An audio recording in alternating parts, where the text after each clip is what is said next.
Welcome back to another edition of Scelzi Says. I'm Joe Costello, and we're back with the four-time NHRA champ. Gary, welcome back. Hey, Joe, glad to be back. We are rolling with this segment, and things are going very well on the track. This past weekend, the AAA Texas NHRA Fall Nationals, Billy Myers track, the original Bellagio of drag racing. Yeah, it needs a facelift. I know Billy did some paint there, brought some pink in there. I'm not sure what that was all about. You know, it is the original. It's one of the first super Bruton Smith caliber type racetracks of its day. But, you know, I mean, you still got to put money back in these places. And I know the pits and stuff are, you know, pretty haggardy. And I know Billy's going to be pissed when he hears that. But, you know, and the racetrack, you know, it was decent for as hot as it was. But, you know, that was one of the first original concrete racetracks, and it could use a facelift. It definitely could use some new concrete and some update. I mean, things have changed a lot since 1986 when it opened. And it'd be nice to see Billy put some money back in that place and bring it back up to the caliber of Bruton stuff. I think it'd be a great thing. You know, I know times are hard and things are tight, and it's still a great facility. It's definitely not a dump. I wouldn't even put that in the same breath as Seattle, so we all know what I think of Seattle. It'd be nice to see Billy, you know, upgrade that place and make it even better.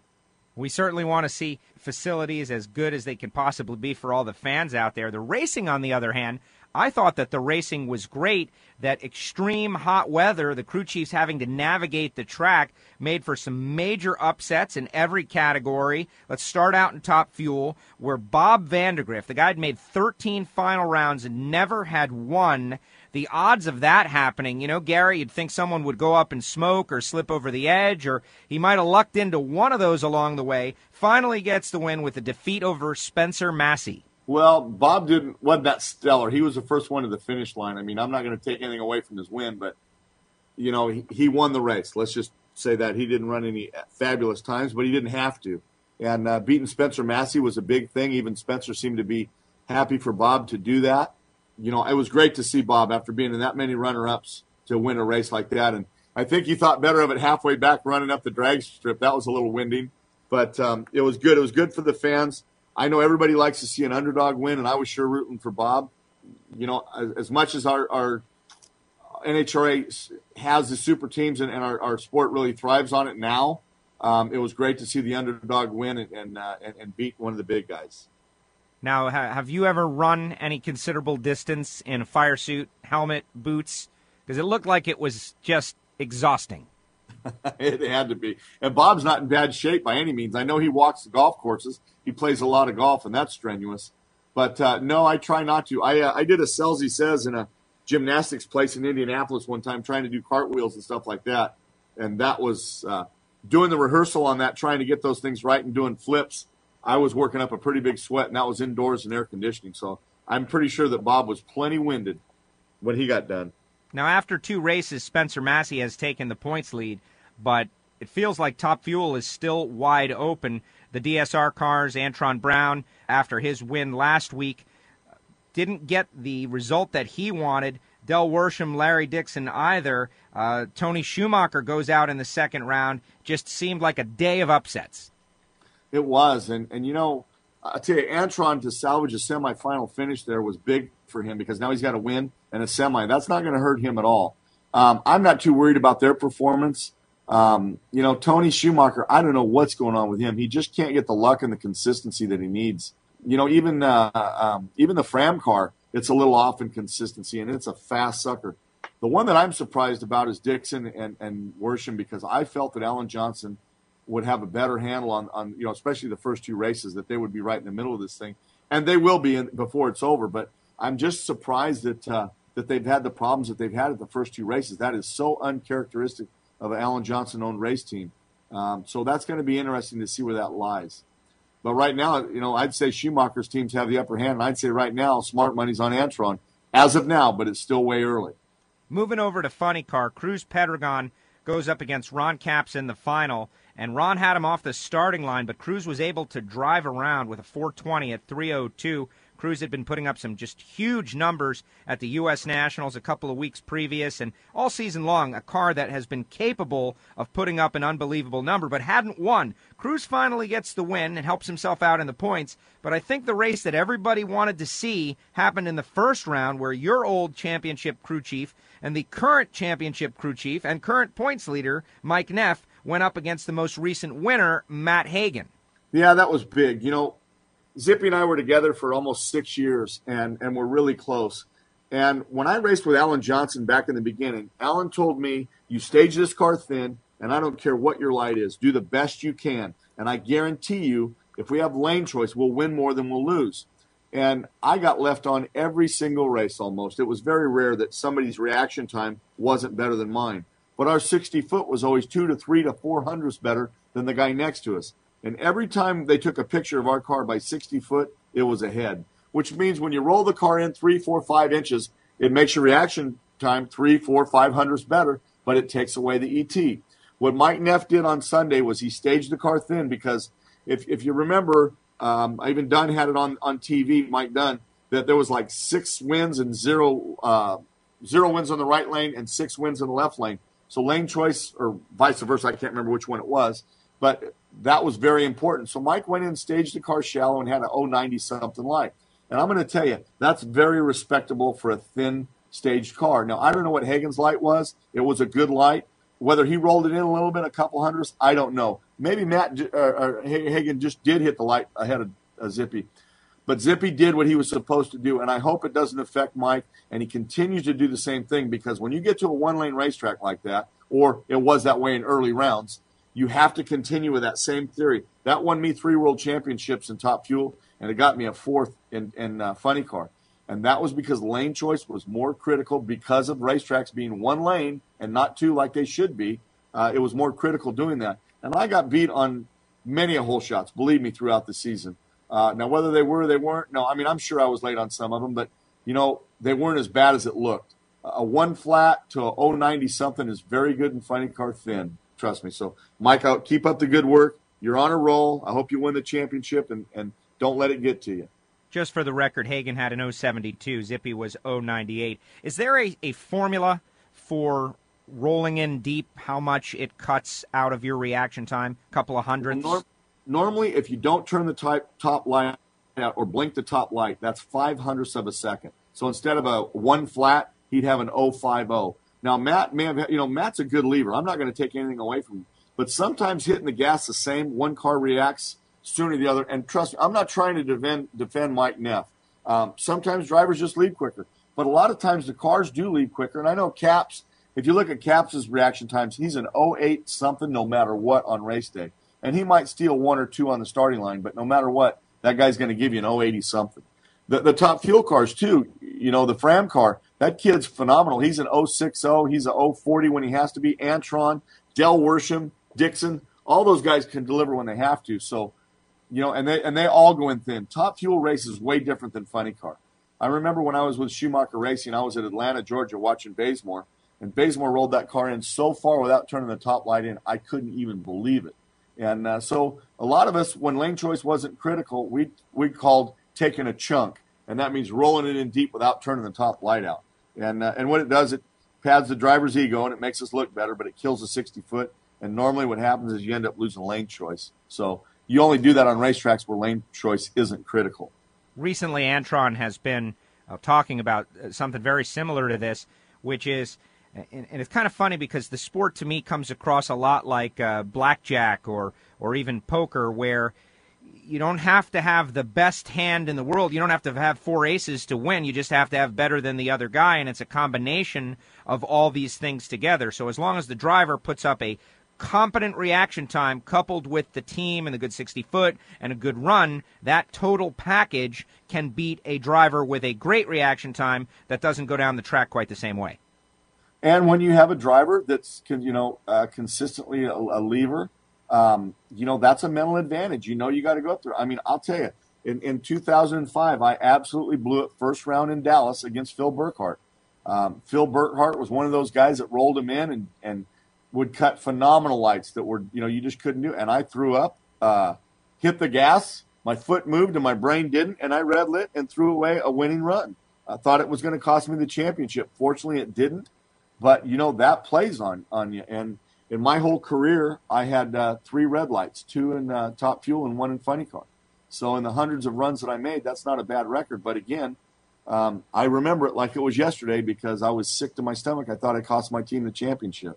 And, so it does play with drivers. You just got to be mentally strong. But everybody knows how good the other guy is when they leave and who's consistent. The funny thing about drivers, they always seem to remember the ones they lost even more possibly than the ones they won, number one. And number two, Gary, you threw up? Is that vernacular for had a tough moment? Yeah. Yeah, that's called going brain dead on the starting line. But, or choked, or we've got several names for it. But all of them definitely fit the bill on that. And I'm telling you, that one still stings, and that was back in 2005, and I'm not even racing right now. Gary, we've got some emails for you this week. You ready? You betcha. For those of you out there, if you'd like to send an email to Gary to be read here on Scelzi Says, it's bobby@competitionplus.com. The great Bobby Bennett will send us the emails. This first one from Jerry in Texas. I couldn't help but notice while watching the ESPN show that the DSR funny car drivers, with the exception of Johnny Gray, were talking about the tension behind the scenes between the 3 drivers, Hagan, Beckman, and Capps. You were around in the Capps-Bazemore catfight. Does it really get that tense behind the scenes on big teams like that? Says Jerry in Texas. You bet it does. You know what? You can't have that many roosters and that much testosterone in a hen house. Back in the days with Bazemore, I was with Bazemore back in the Winston days. And I'm going to tell you, Bazemore's not an easy guy to like at times. He's got a smart-ass mouth on him, and at times he may just be joking and you take it wrong because of the way Bazemore would deliver it. I could tell a funny joke that may be a joke about your ethnic background, and you may laugh about it. Or you could tell me about mine, but if someone else delivers it wrong, you have a problem. And Bazemore said a few things to me one time, and I just flat told Bazemore, I'll knock you out. And if you think I won't, try me. And Bazemore knew better. Capps is a pretty easygoing guy, and I know exactly when it happened. It was I believe it was in Atlanta, Georgia, and there was something that happened at the end of the racetrack, and Capps had enough, and he went and talked to Bazemore about it. I think Bazemore said something wrong, and bang, Capps tagged him. Bazemore, I get along with Bazemore. I mean, we're not close by any means. Bazemore's Bazemore, and I'm Gary Scelzi. Ron Capps is Ron Capps. Tony Schumacher, Tony Schumacher. But those things happen. I don't know what happened within that team, but, whether Beckman or whoever did what, but there's tension. Trust me, there's always tension. And when you're running for a championship, we almost got beat by Ron Capps, and I had been there longer than anybody. Capps had my tune-up when he came over. Schumacher's cars were all tuned the same, and here this guy's going to beat me, which we raced straight up, which I think the rings that I have on my fingers, I can honestly say that nobody ever rolled over for me. We won these championships as a team, and no one gave us anything. But I'm sure that Bazemore was pissed because Zippy and my car ran better than him and Beard's. It's just natural. As far as what happened on there, I can't say, but I can tell you that there is tension between teams. There may not be too much tension in Force's team between Robert and Zippy and, obviously John. But when you get guys in there and you're going head-to-head, it can happen real easy. Trust me. CompetitionPlus.com is reporting that Don Schumacher made a statement that sometimes there are just misunderstandings in the heat of battle, and that was the case here. People are reading too much into this when there is no story regarding the Ron Capps comment about Jack Beckman. But I want to elaborate for a second, Gary. What kind of people are the kind of people that make it to the highest level in this sport? Well, I can only tell you and speak for myself. I'm the kind of guy that is violent. And if you push me with your finger, I'm going to push you with my fist. Drag racing is different. We talk about rivalries, but we don't rub. My kids race mini sprints. And I'm going to tell you, every week we could be in a fight because somebody ran into us and somebody does something. And I'm going to tell you, there's certain weeks that there are fights, and you roll in the dirt, and that's how you settle it. When you look at NASCAR, sponsors don't want to see anybody throw a blow. But drag racers are no different. And I can't say just funny car. I don't know that I'd like to get smacked by Bob Vandegrift. Bob is no little dumpling. I shouldn't say it, but there's a Top Fuel guy out there that you probably yell boo and he'd wet his pants. So I wouldn't say that you got much to deal with there. It's kind of like the Bush syndrome. He drives like an idiot, and he runs into people, but when somebody wants to slap him, he pushes their car out of the way and takes off and runs and hides. If you're going to open your mouth, then you better be able to stand for it. Now, do you have to do it on TV? Probably not. Would people like to see it? Probably so. You know, I know this is going to kind of get carried away with Bazemore, but I'll tell you one thing about Bazemore. Bazemore could get under your skin to where you wanted to wring his neck. But when he knew you were serious and going to wring his neck, he'd back off. But the thing about Bazemore is Bazemore could talk the talk, but he could also walk the walk. If they, you know, I watched him and Force not stage in Las Vegas till they ran out of fuel and blew the blowers off their cars. But Bazemore had a good light, and he could back it up. So it's not all about Bazemore talking or whoever it may be talking and not be able to do it. He could back it up. I mean, his driving might get under your skin. Tony Schumacher used to do a lot of the same in Top Fuel. Tony would always act like he'd won all kinds of national events, and I thought, who is this guy? He's never even won a race, and he's arrogant. You know, if anybody could be arrogant, it would be Kenny Bernstein or someone along that level. And, you know, Tony, obviously when he got a race car under him that he could walk the walk, talk the talk, and do it all. And there's probably, and it's not easy for me to say this, there's probably not a better Top Fuel guy ever sat in the seat than Tony Schumacher. The run, when he set the record and did all the things right, that guy never choked. He's done a phenomenal job. So he's done it. These guys do this because they're serious about it. And you could say they suck or they don't suck, but to get to this level, you better be pretty damn good. And even if you talk about buying your ride, if you buy your ride and you suck, you're still not going to be there.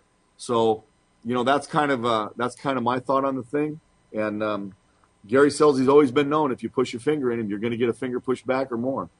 Alpha dogs running in the pack. Here's another email from Julian in Fresno. What's your take on the whole Tommy Johnson Jr. FIA thing? Bobby Bennett said common sense failed to cross the Atlantic. The FIA says that TJ was supposed to turn in a therapeutic use exemption form. Graham Light said he didn't know about the form either. Should paperwork omission cost a driver a championship? Says Julian. Absolutely not. If they were going to find that, they should have found it before the first race, before Tommy ever sat in the car. I think Tommy got screwed. I can't go as far to say that they're against the Americans, but it sure looks that way to me. And I know I read the politically correct thing of Graham Light, who's famous for whatever the situation is. Graham's got some kind of a great spin to put on it. That's why he's in the position he's in. But I think it's bullshit. I think Tommy got screwed out of a championship, and it's a shame. I know that Don Schumacher, I'd read that, you know, helped with attorneys and stuff like that. But, you know, I don't know. We could get into a whole big thing about me and what I think of other countries that we help that don't like the U.S., but I'm not going to get into that because I'm not running for office. But I think Tommy got screwed. I think it's obvious. And, you know, it's a shame that the guy that owns the car got taken out of a championship and that Tommy lost one.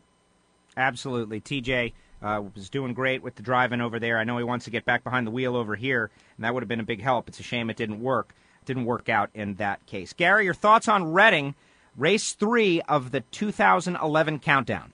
Well, Reading's another one of those difficult racetracks. It's got a lot of quarter-size holes in the asphalt. I don't know if they've done any repairing to that or not, but if the track's hot, you're going to have a mess on your hands. I know that they've done some things to fix it, but normally it's cold there or cool. The seasons have changed, and if it's cool and crisp, they're going to haul ass because the air is phenomenal. You got all those trees around there. You know, they'll fly, but if the track's hot, you're going to have another mess on your hands. And if it rains, that's going to be tough too. But it's going to be one of those tracks where these guys got to have their A games. They're running out of races now. So if the Alanabi cars are going to get after it, they better do it now. Otherwise, it's going to be too late, and Schumacher's guys are going to run away with it. Same way with Force. I don't know what's going on with Robert and John, but, man, if those guys are going to help Zip and start taking some of these guys out, and what I mean by that, get themselves back up in the points deal. You know, Zippy can't beat them all, and other guys are going to be moving up there. They got to get their stuff together. As far as their driving, they've got it handled, but Jimmy's got to get after that thing somehow and find out what's wrong, and so do John's guys. Guido and Douglas got to find whatever's wrong with that car or clone Zippy's. They got to do something in a hurry if they want to play. Greg Anderson and Jason Lyon, I don't know. I got to say that those boys are going to handle the field right now the way it looks to me, and I don't see anybody else stepping up and getting them.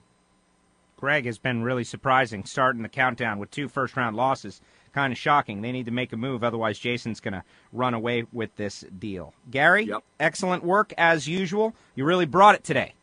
All right. Well, thank you guys, and I imagine I'll be getting some either hate mails or some love mails here in the next couple of days. And you can send those love and /hate emails to Bobby@competitionplus.com. Bobby Bennett will forward them along to us, and we'll address them in the next edition of Scelzi Says. Gary, thank you so much.